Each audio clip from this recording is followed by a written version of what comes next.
Assalamualaikum warahmatullahi wabarakatuh. Bismillahirrahmanirrahim. Alhamdulillahirabbil alamin. Wa bihi nasta'inu ala umurid dunya waddin. Wassalatu wassalamu ala asyrafil anbiya'i wal mursalin. Sayyidina wa maulana Muhammadin wa ala alihi wa sahbihi ajma'in.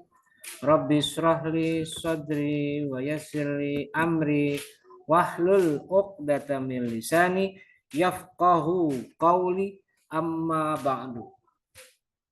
Baik, perkuliahan kita hari ini kita buka bersama-sama dengan membaca lafaz basmalah. Bismillahirrahmanirrahim. Oke. Hari ini adalah pertemuan ke-14. Kebetulan materi kelas HKI dan HES di materi ke-14 ini atau pertemuan 14 ini sama. Jadi video ini saya rekam untuk 4 kelas. 1 HKI kelas C dan D, dan yang kedua HES kelas C dan D. Jadi sama ya materi. Jadi semuanya bisa dipakai. Jadi saya tidak perlu merekam sampai 2 kali karena sama materinya di materi 14. Oke, hari ini kita akan membahas tentang temanya adalah putusnya pernikahan karena apa? Karena proses hukum. Pertama zihar, kedua ila, dan yang ketiga li'an. Oke, saya akan tampilkan modul saya. Ini dia. Ya, kelihatan sudah ya.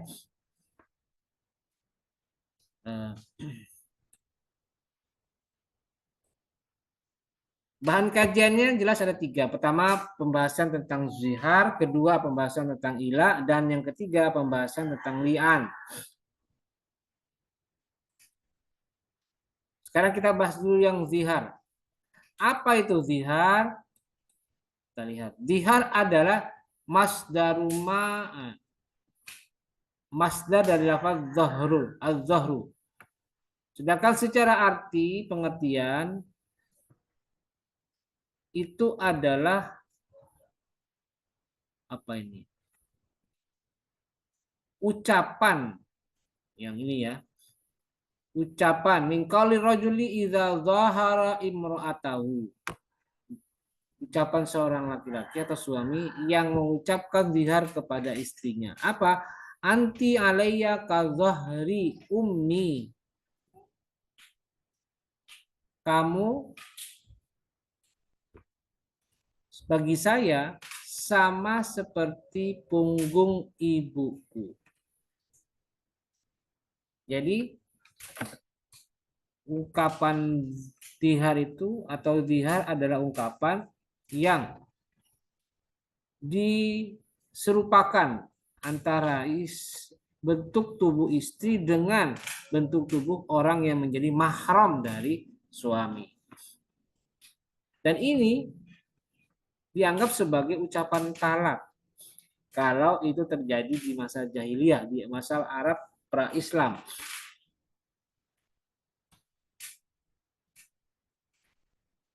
Dan itu dianggap sebagai ucapan talak.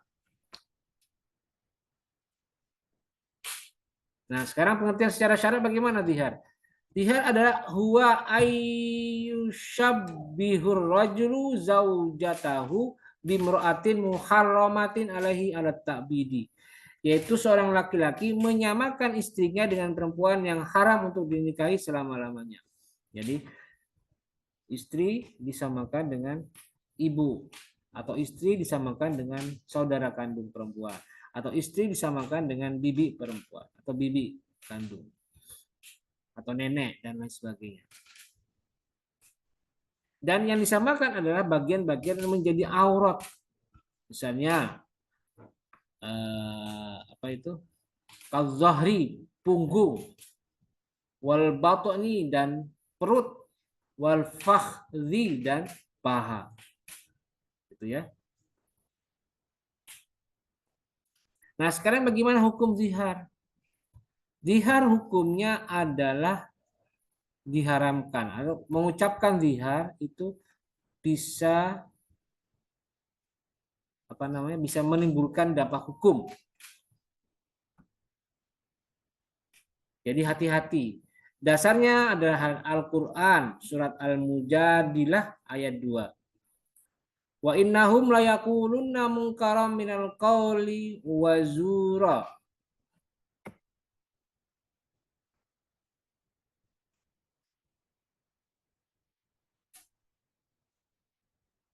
Sesungguhnya mereka benar-benar mengucapkan suatu perkataan mungkar dan dusta.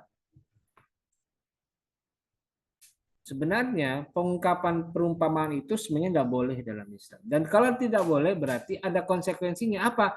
Jatuhlah talak kepada istri.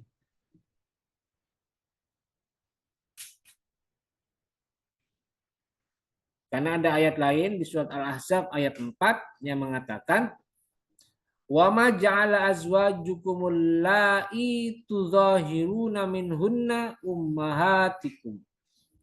Dan dia tidak menjadikan istri-istrimu yang kamu zihar itu sebagai ibumu. Penziharan itu sebagai upaya menyerupakan istrimu dengan orang yang menjadi mahrammu.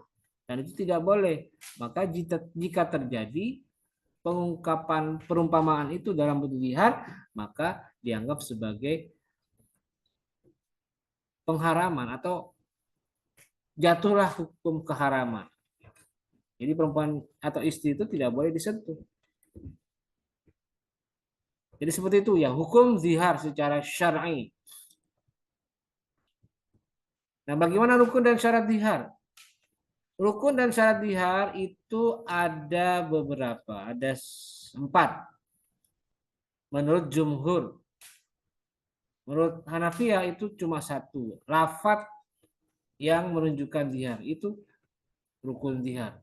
Tapi menurut jumhur itu ada 4.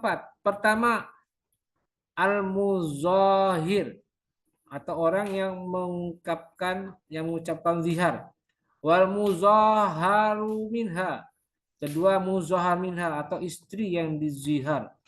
Wal lafdu awis sighatu, lafat atau sighat. Wal musyabbahu bihi, dan yang diserupakan atau perkara yang diserupakan. Itu rukun dan syarat zihar. Apa itu maksudnya? Muzahir itu adalah suami. Muzahar bihi adalah istri. Wal lafdu atau sighat, lafat atau sighatnya gimana? Yaitu mayasduru aniz zauji min alfadin sharihatin au kinayatin, yaitu ucapan suami berbentuk rapat yang jelas.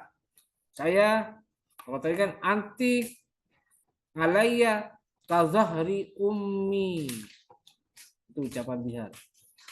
Dan yang keempat adalah musyabbabih atau perkara yang diserupakan.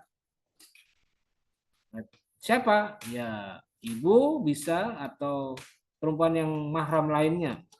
Baik mahram karena nasab, sesusuan, atau musyawarah.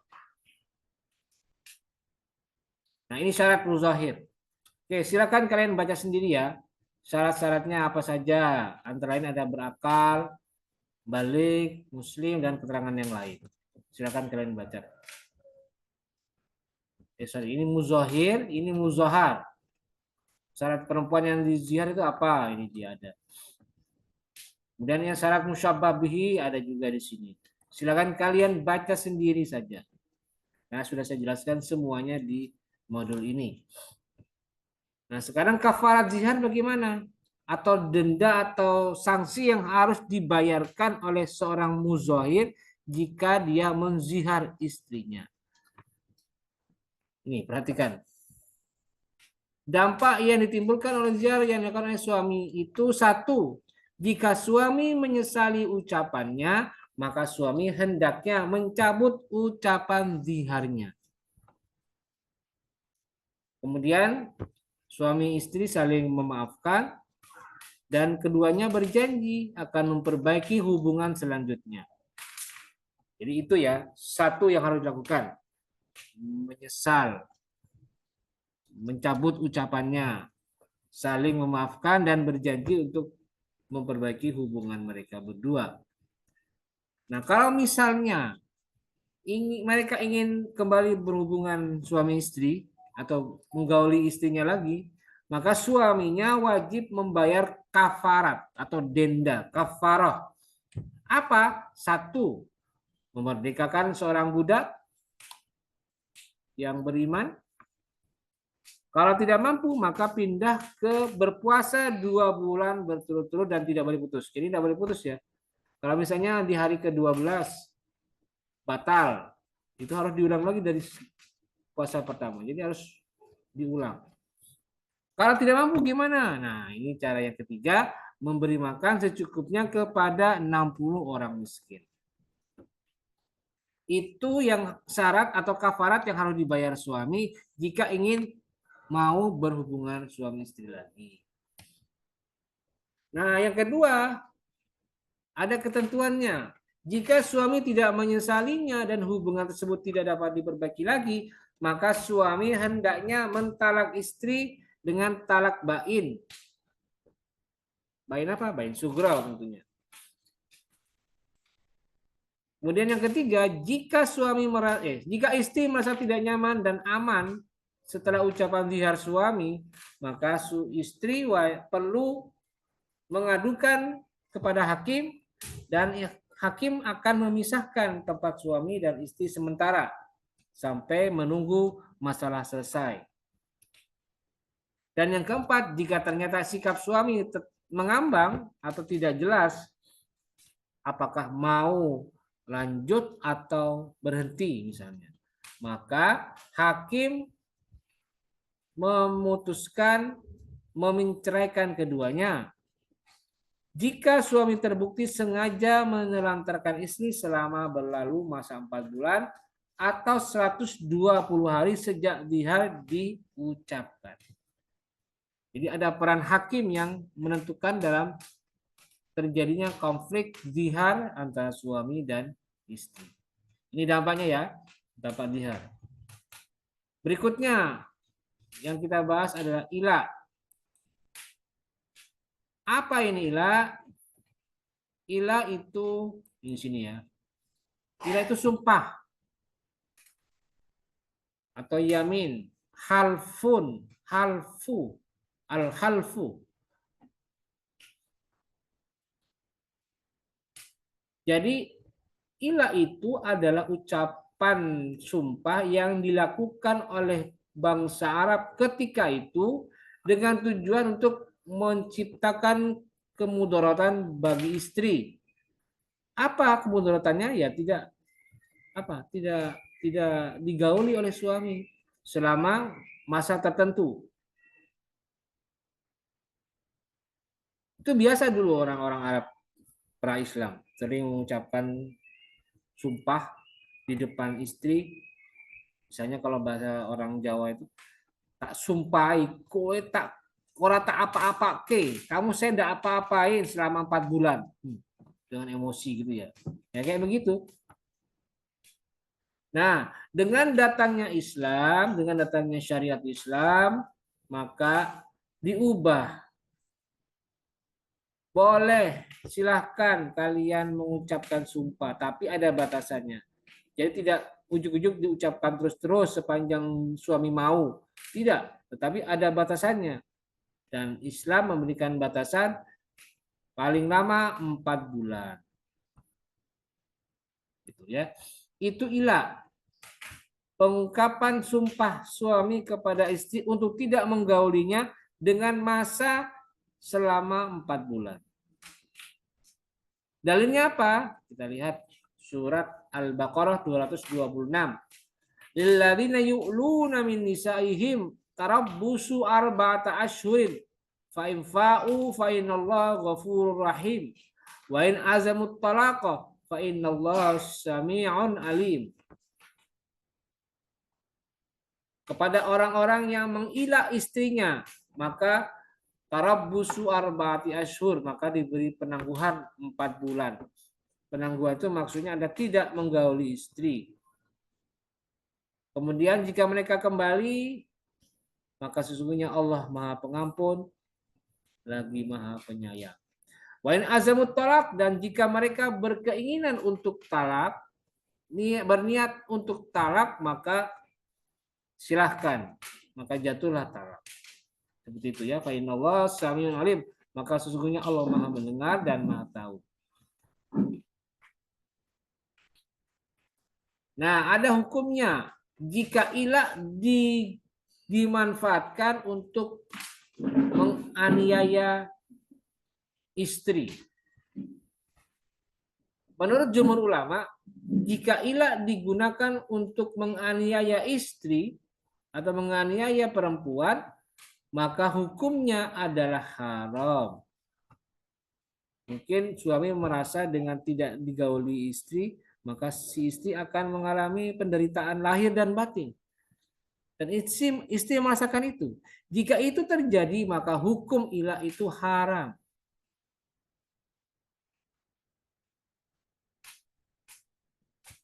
Nah, sekarang kita lihat rukun ilah. Ilah itu ada 4 rukunnya. Pertama, al-halif atau orang yang bersumpah. Kedua, al-mahluf bihi atau orang yang dijadikan sebagai sumpah. Sedangkan al-mahluf alaih adalah objek sumpah. Dan yang keempat adalah al-maddah atau masa waktu.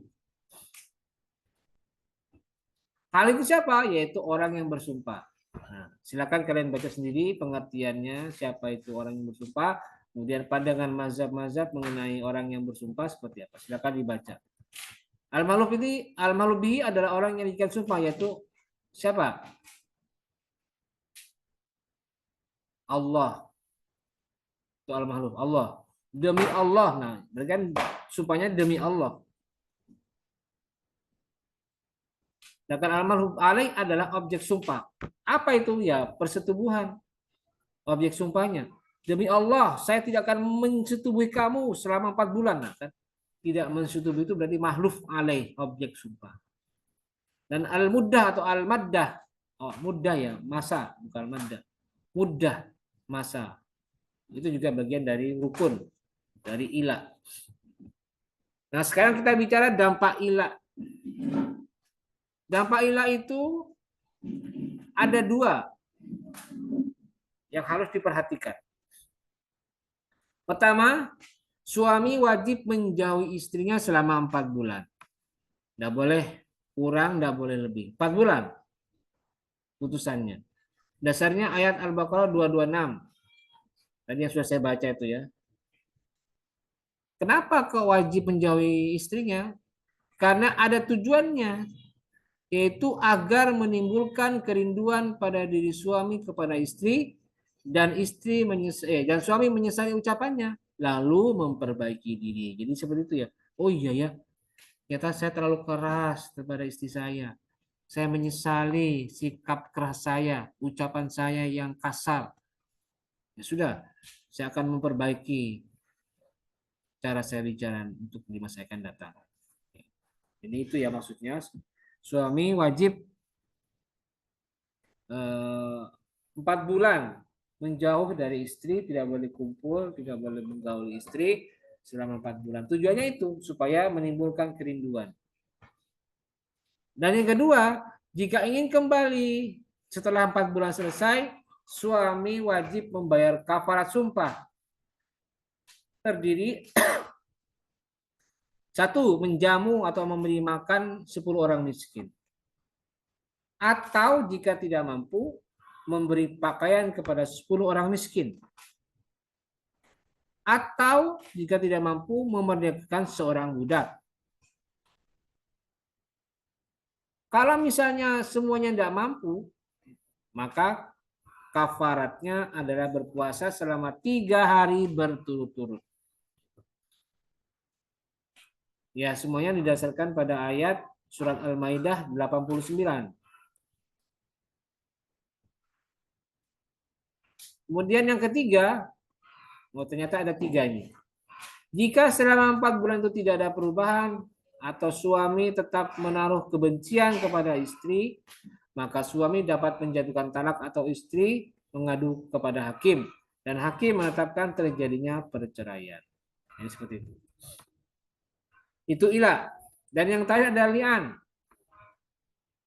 Apa li'an? Pengertiannya adalah wat-tardu wal ib'adu mir rahmatillahi ta'ala. Yaitu pengusiran dan penjauhan dari rahmat Allah.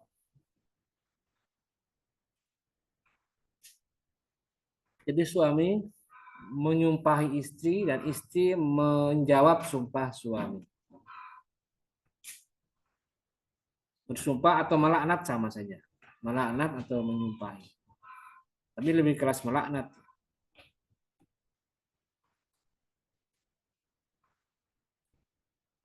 Ini pengertian Hanafiyah dan Hanabilah, yaitu kesaksian yang dikuatkan dengan sumpah yang diiringi dengan laknat dari pihak suami dan dengan kemarahan dari pihak istri. Jadi laknat suami kepada istri dan istri merespon dengan kemarahan istri.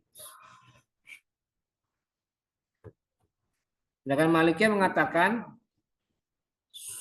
li'an adalah sumpah suami yang bermuslim, yang beragama Islam, akil balik, bahwa dia melihat ala ru'yati zina zaujatihi, melihat peristiwa perzinaan yang dilakukan oleh istrinya, au ala nafi hamliha minhu, wa halfu zaujatin ala takzibihi arba'ata aimanin bi sighati asyhadu billahi la ra'aituha tazni wa nahwu. Jadi ucapan suami yang menuduh istrinya berzina dengan laki-laki lain atau penolakan nafyu hamliha, penolakan suami atas kehamilan istrinya. Dan istri bersumpah bahwa suami berdusta dengan 4 kali sumpah. Nah itu li'an. Sedangkan menurut Syafi'iyah,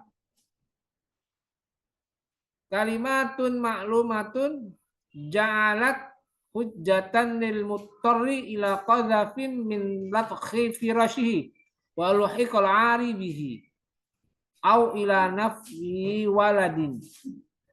Kalimat yang dijadikan alasan bagi orang yang merasa terpaksa untuk menuduh orang yang telah mencoba di tempat tidurnya dan mendatangkan rasa malu kepadanya atau menolak anak yang dia kandung. Jadi Syafi'iyah memandang bahwa li'an itu adalah pengingkaran suami atas peristiwa perzinaan yang dilakukan oleh istri. Atau suami menolak mengakui anak yang sedang dikandung oleh istrinya itu sebagai anaknya. Nah, sebab li'an itu bagaimana? Apa yang menyebabkan terjadinya li'an? Pertama, ada 2 ya. Sebab terjadinya li'an. Pertama, ada 2. Pertama, suami menuduh istrinya telah melakukan perbuatan yang membuat istri terkena hukuman had zina jika tuduhan ini dilontarkan kepada perempuan yang bukan istrinya.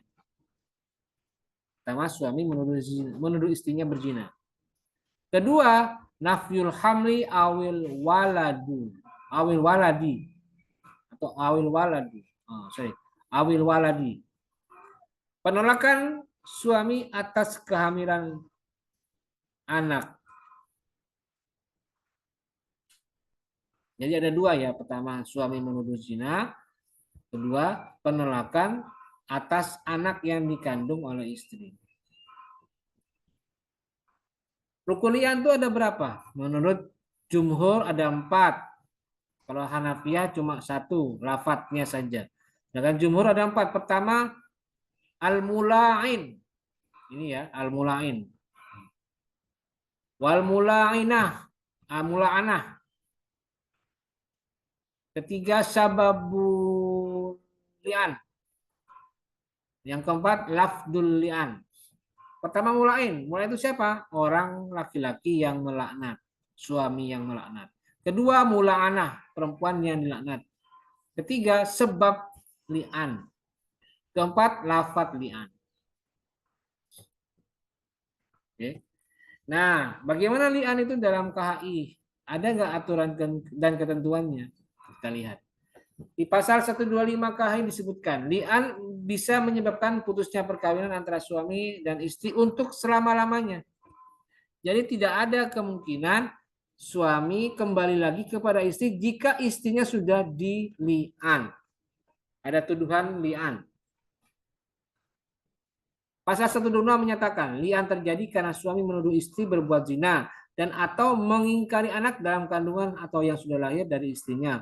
Sedangkan istrinya menolak tuduhan dan atau pengingkaran tersebut. Jadi li'an itu harus melalui proses. Apa?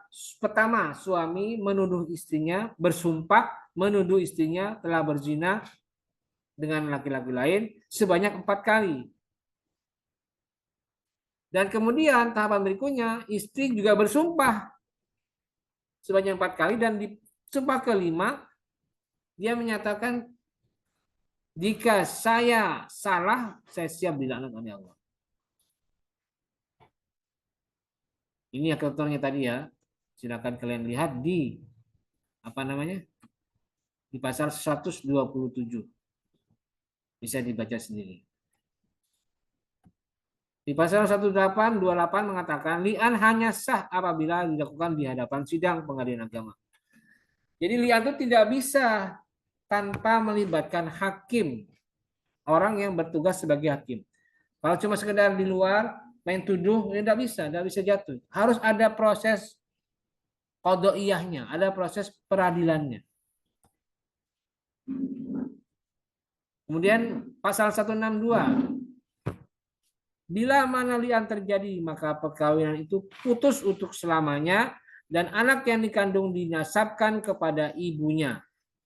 Sedangkan suaminya terbebas dari kewajiban memberi nafkah. Jadi kalau ada kasus li'an, maka otomatis status anaknya itu bukan anak kandung dari bapaknya, tapi hanya bernasab kepada ibu kandungnya. Nah, itulah ketentuan atau penjelasan saya mengenai materi ke-12 untuk pertemuan 14 kali ini. Dan ini berlaku untuk semua kelas ya, baik kelas HKI, C, dan D di hari Selasa, maupun kelas HES, kelas C, dan D di hari Rabu. Semuanya sama, videonya bisa dipakai untuk ini. Dan jika ada pertanyaan, bisa kalian tulis melalui kolom komentar yang ada di channel YouTube ataupun yang ada di Google Classroom masing-masing. Silakan kalian ajukan pertanyaan tentang materi 12 ini. Terima kasih dan mari kita akhiri pertemuan kali ini dengan bersama-sama membaca lafaz hamdalah. Alhamdulillahirabbil alamin. Terima kasih. Wallahu muwaffiq ila aqwamit thoriq. Assalamualaikum warahmatullahi wabarakatuh.